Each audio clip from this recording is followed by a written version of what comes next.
Anak, bakit mo ubusin? Ha? Ayaw mo magbayad ng leftover? No leftover.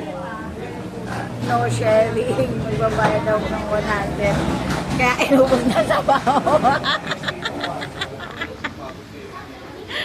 Pati manok ko. Ilaw, yung ano niya sa ganda.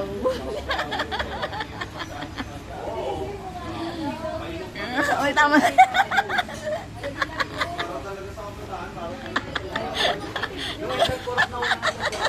Tumaway yung pag-umpis. Ano yan?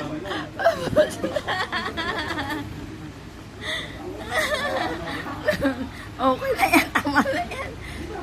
Hindi ka na magbabayad ng 100. Ano?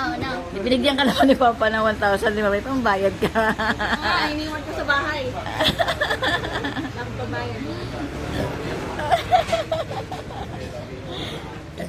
Tupos lagi sa bawo. Yung laman, gusto mo ubusin. Ayaw mo.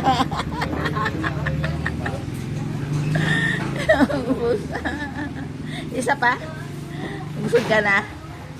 Busog ka na?